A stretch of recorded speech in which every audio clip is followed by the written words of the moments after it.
Welcome back. Today is day 1 of our graphing quadratics unit. What a great lesson we have for you today. We will be writing functions given patterns.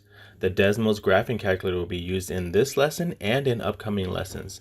Just a reminder, a link to the handout is provided in the description so you can follow along. Enjoy.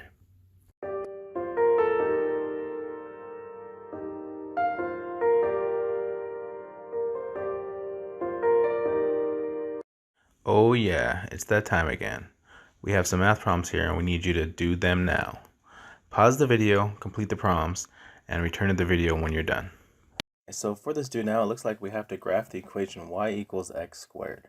And again, we're going to use a table because again, tables are usually a nice and easy way for us to graph. So let's go ahead and use the table. So the first one says, when x is -3, what is y? Well, let's figure that out. When x is -3, so let's substitute a -3 in here. What do we get? Well, -3 squared is just 9, so this is 9. Let's do the same thing for the next value. When x is -2, what is y? So let's substitute in there. So we're going to substitute for x again, and we're going to get -2 squared, which is 4. The next one, obviously, is going to go with -1 squared. So what happens when -1 gets squared? That just becomes a +1. Then we're going to have 0. Then we're going to have 1 again. Then we're going to have 4. And then we're going to have 9. So let's graph this equation. So again, this whole unit's going to be on graphing quadratics. And we have a quadratic equation, so let's see what this looks like. And we didn't put in any numbers here, so I want you to do it yourself. So it looks like I need to go from -3, 1, 2, 3, there's 1, there's 2, there's 3. I need -1, -2, and -3. And try to make them to scale. I know I got a little messy there. That's not too good, but try to keep it to scale. It looks like I need to go from 0 to 9, so I'm going to kind of cheat here. I'm going to go 2, 4, 6, 8, and 10. So I'm going to make this 2, 4, 6, 8, and 10. And now let's graph our function. Let's graph our points here. So the first point, this first point is -3 and 9. So remember, your x coordinate is -3 and your y coordinate is 9. So we're going to go over to x where it's -3, which is going to be here. And so really we're looking for where this point meets where the 9 is, and 9 is going to be over here in the middle, so it's going to be somewhere right around there.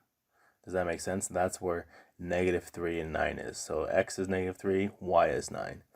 But I don't want to see that's going to make it look ugly, so I'm just going to put a point right about there. All right, let's do the next one, -2, 4. -2 and 4. And -1 and 1, that's going to be right around here. 0, 0. 1, 1. 2, 4. And 3, 9. Okay. Now my scale got a little messed up, but what you should be able to graph here is a quadratic, so a U-shaped graph. So it should look something like this. Okay, and it's going to be very powerful for you guys to be able to sketch your own graphs really quickly. We don't need to be perfect all the time. A lot of times when we're doing these problems, we just want to make a quick sketch. So you should be able to, any quadratic we give you later on, just be like, all right, here's a sketch, boom, boom, we're ready to go. All right, let's move on. A great software that everyone should know is Desmos. Desmos.com has, a graphing calculator where you can make some graphs, but it also has full-on lessons where, and if you look right here, they have classroom activities. So again, a great website to look for activities that you can learn math a little bit more interactive and more engaging. All right, but partnered with that, we have Illustrated Mathematics. The problems that we're doing today are from Illustrated Mathematics. Again, check out this website, great website for more math problems, more different ways of teaching things. So pretty cool site. I like to use it for a lot of my materials. And with that said, I need you to log in. So I need you to create a new window. I need you to log into student.desmos.com and type in the following code. We will get to this website in a second, but right now pause the video, log in here. Here's the code that you're going to be using, and then we'll get started in a second. So pause the video, give you some time to get that done. But return back to the video. Don't do the prompts yet. We're going to go over a few first. I love these prompts. It says the first 3 figures of a pattern is shown below. All right, pattern A. How many squares are needed to make the 4th figure, the 5th figure, figure X, and the 20th figure? All right, so let's see what we're going to do here. So the first thing we're going to do is we're going to figure out these first ones, the 4th and 5th one, just right here on your paper. So on your paper, you should be able to figure out what is the 4th one. So number 4, what will 4 look like? Well, what I notice in this problem is that we are given I see this, and you might see it a different way, and that's the beauty of these prompts, is that there's different ways of seeing this pattern grow. So I see a square getting bigger and bigger and bigger. So that means in my next problem, I should have another square here, and this one will be a 4 by 4. Because if I looked at the previous ones, it was a 1 by 1, then it was, let me write that in, that's a 1 by 1, then it was a 2 by 2, then it was a 3 by 3, now it's a 4 by 4. So that's what I see. And in the number 5, what I notice is that in number 5, it would be a 5 by 5. 1. Perfect. And the other thing I noticed was, because I saw it as 2 separate parts, and then I noticed that there's going to be these 4 squares on the corners. So every time, but those don't increase, those just stay the same every single time. So when I'm looking at those, I'm going to say, okay, so I know there's a square here, a square here, a square here, a square there, a square here, and so forth. Okay, so that's what I see. All right, so now let's answer the questions. Let's go with this. The 4th figure. So how many squares are needed for the 4th figure? Well, the square on the inside is going to be 16 plus 4 more, so that's going to be 20. So this will be equal to 20. Perfect. How many squares are needed for the 5th figure? The 5th figure is going to be 5 times 5, which is 25 plus 4 more, so that's 29. Wait, yeah, 25 plus 4 more, so 29. Let's write the answers for the first ones. We didn't even do those ones yet. So number 1, we need 5. We need 5 for number 1. We need 4 plus 4, which is 8. We need 8 for number 2. And we need 3 times 3, which is 9, plus 4 more. So this is going to be 9 plus 4, which is 13. Okay, so there's our answer. So now, when they say figure X, what they're trying to get us to do here is we need to write a function. So we need to write a function. So we need to figure out, like, is there a way to just write a function that will tell us the answer for any time? So the things that we need to know, I'm going to say in this problem, I'm going to say X is the figure number. And I'm going to say Y is going to represent, Y will represent the number of squares.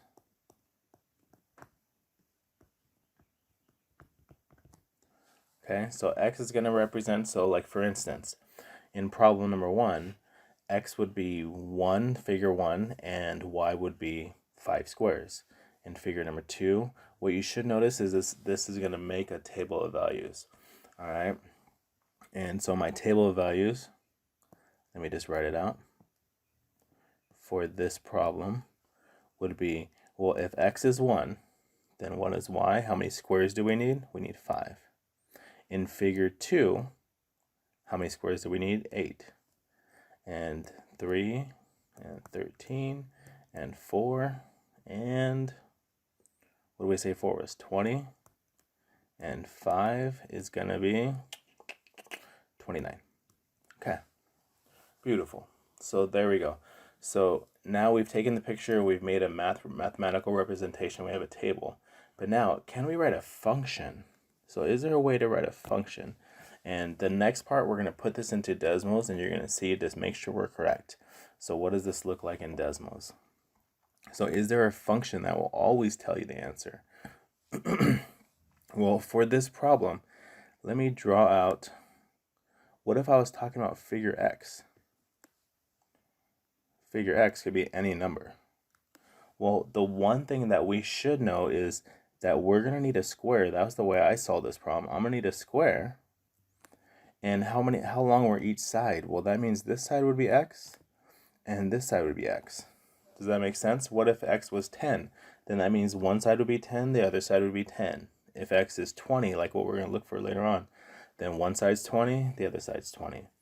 And how many squares are going to be on the inside? Well, that's just an area problem. So what's x times x? This would be x squared. What was the other thing we noticed? We noticed that there was 4 squares on the outside. So that means I'm going to have an extra 1, 2, 3, and 4. So I'm going to have to add 4 more squares. So for my answer for this problem, here's what we're looking for. For the 20th, or for that figure x, this is going to be equal to x squared plus 4. Because x squared was the area of the square on the inside, and the 4 were the 4 corners that were just added each time. Alright, so now let's go over to Desmos, and we'll come back and finish this problem up right now. But let's go over to Desmos, and I want to see, actually let's just do this first and then we'll go to Desmos. So the 20th figure. So now we can use that little formula right there to figure out the 20th figure. So the 20th figure would just be what? 20 squared plus 4. So 20 squared, what's 20 times 20? That's 400 plus 4. So what do we know? The 20th figure needs 404 squares.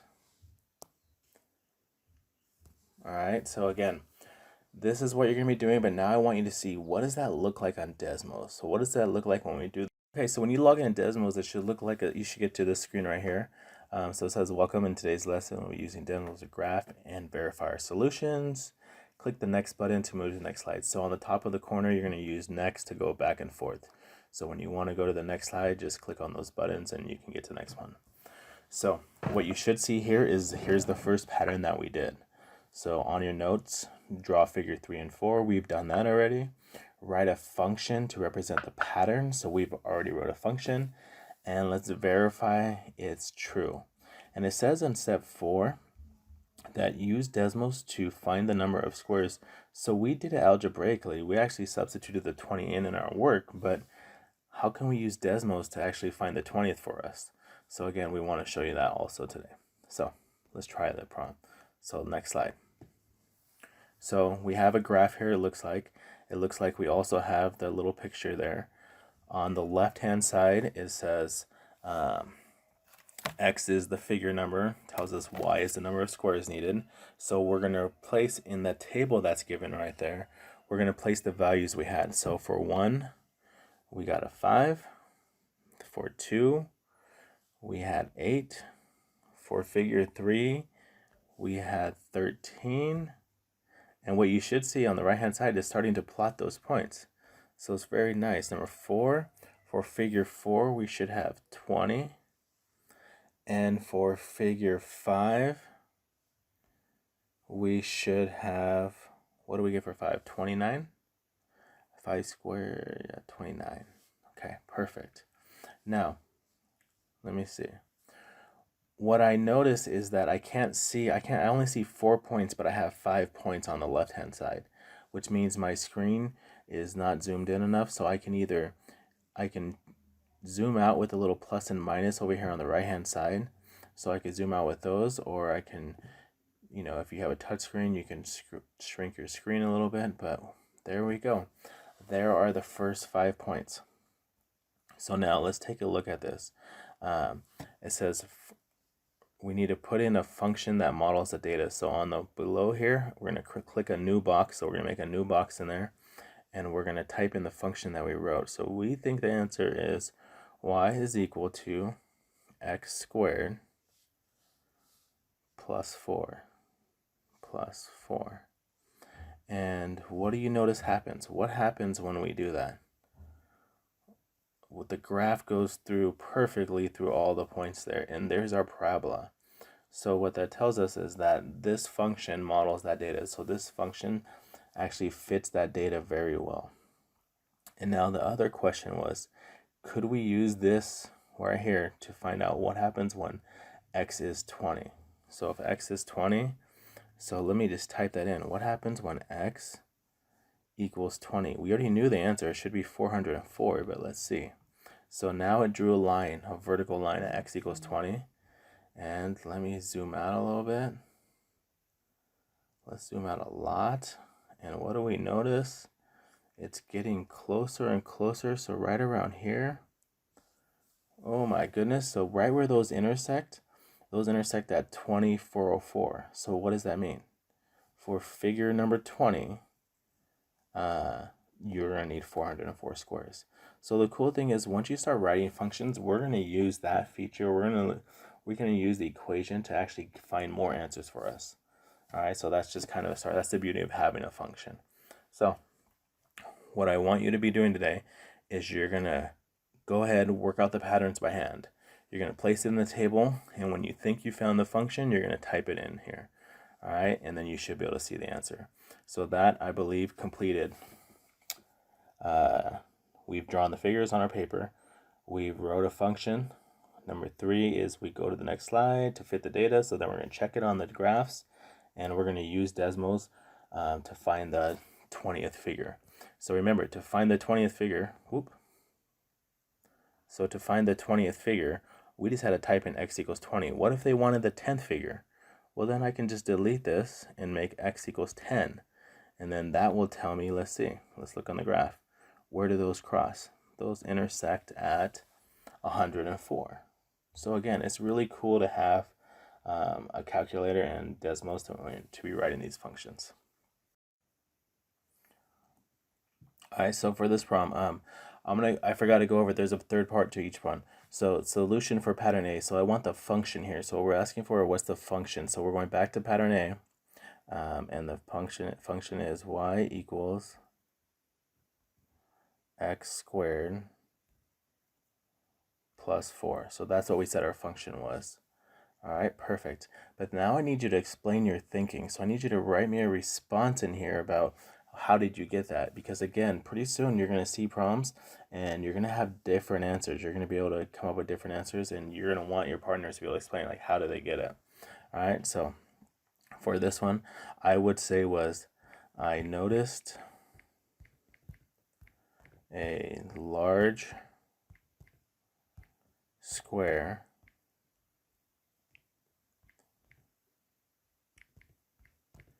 whose side lengths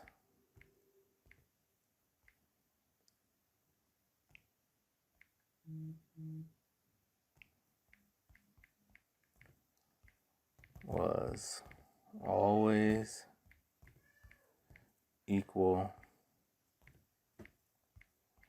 to the figure number.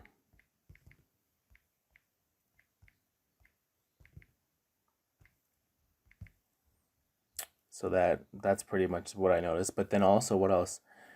And we also had 4 squares. 4 squares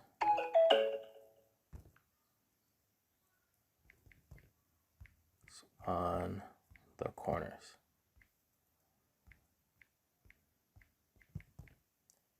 So this is how I got it. So we noticed that there was a large square in the center, and it had the figure number was always equal to the side length. And then we also had to add in the 4 squares on the corner. So I want you to explain your thinking as best as possible. So that way, if you have a different answer than someone else, then they'll be able to read your response and be like, oh, let me see if I can understand what they're doing, and share with class. Okay. All right, so let's try pattern B. Hopefully you solved this one already.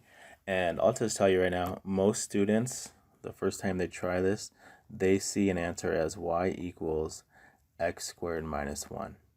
So really, they see a full square, they see a square, and that's a 3 by 3 square. and then they subtract out the one little corner. But I'm telling you, when you're doing these problems, you can see these problems a whole bunch of different ways. And it'll take a little bit of work, but again, the fun part, the beauty of the mathematics is when you do see it a way that someone else didn't see it, then it's like, oh, that is really cool. So let's take a look. So figure 4. So let me show you here's one way that I see this problem. So one way that I see this problem is I see that I'm looking for that square again. And I see a square. You guys see that? So that means I see that square, that square. Well, obviously in figure 1 there's nothing, but in figure 4, which means I should have a square here. And what will the dimensions of that square be? Well, for figure 2, it was a 1 by 1, 1 by 1. For figure 3, it was a 2 by 2. So then in figure 4, it must be a 3 by 3. Does that make sense? So I see that square is going to be a 3 by 3. So 1, 2, 3, 1, 2, 3. And I'm doing this on purpose just to show you that you can do these problems different ways. So don't be stuck and be like, oh, there's only one way of doing this. No, no, no, no, no. So in figure 5, that means that square that I see there will have to be a 4 by 4. So I see a 4 by 4 square there. Beautiful. Okay, so I see that. But then we need to account for those other squares that are on the side. So let me go ahead and show you those. So in this one, I see that there's a square here and there's a square there. And they're the same size. Those are congruent to each other. So I see 2 here and I see 2 here. So that means over here, what will happen here? Well, it'll just be, I'll see, there will be something here and there'll be something here. Now, how many little boxes will be there? Well, on this one, if I notice that if the figure number was 2, there was only one box here, and there's going to be one on the other side. When the figure number is 3, there's going to be 2 boxes and 2 boxes. So if the figure number is 3 or 4, it's going to be 3 and 3. So figure 5, it's always one less. You guys notice that? If it's 5, then it's going to be 4 and 4. And that one less is a big idea for this problem. So now, let's go ahead and figure out what's my function going to be. So for figure number 1, for figure 4, it's going to be, well, 3 times 3 is 9. So I have the 9 plus I have the 2 3s. So 2 times 3. So really I'm going to get 9 plus 6, which is 15.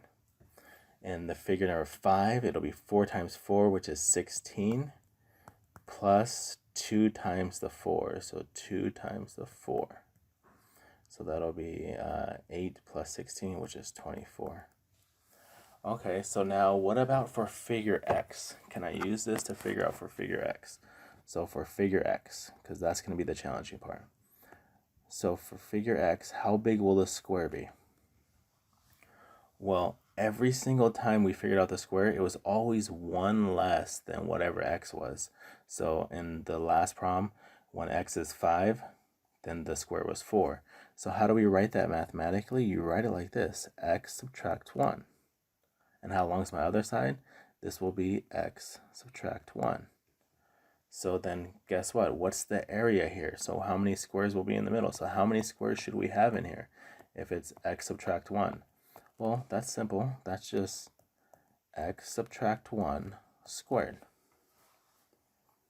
That's it. Just x subtract 1 times x subtract 1. That's what we get that one. And then we also noticed that we had the little rectangles on the side. So then how many rectangles were here?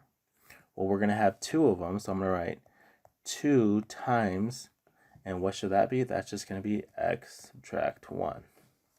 And I'm not going to simplify it right now. That's good enough for right now. I'm just going to leave it alone. But that is my answer. So if I wanted the 20th term, I can just use that to give us the answer. So let's check this on Desmos now. Let's check to see if my answer is the same, and to check because the one that you guys got, you guys should have had your answer be the same also. All right, so we've already gone through pattern B in this problem. So we've already did those on our notes, and let's go ahead and verify now.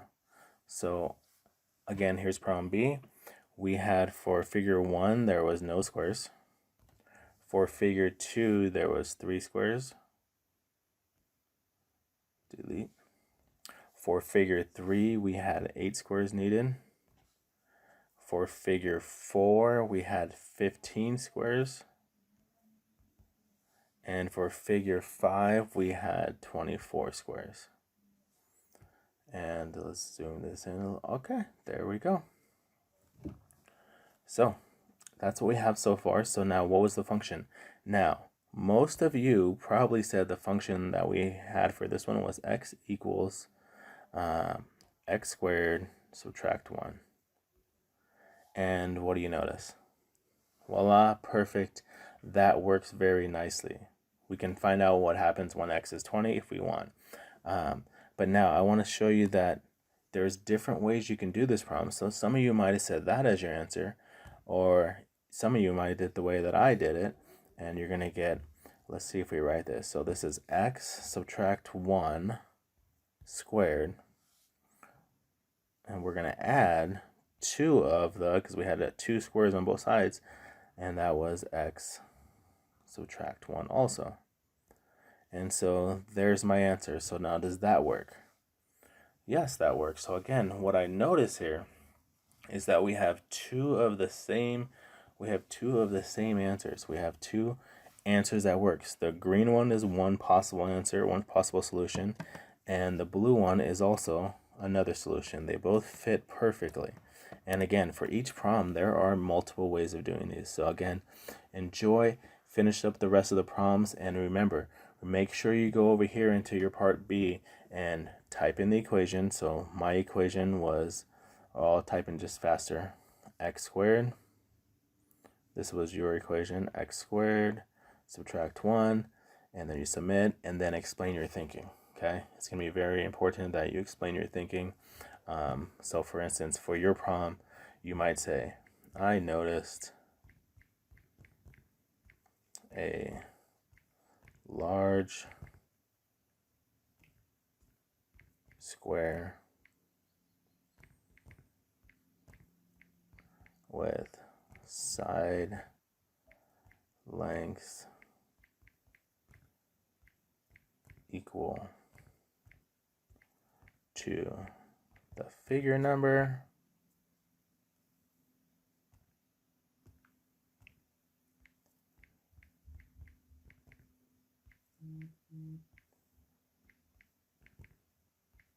and I removed the one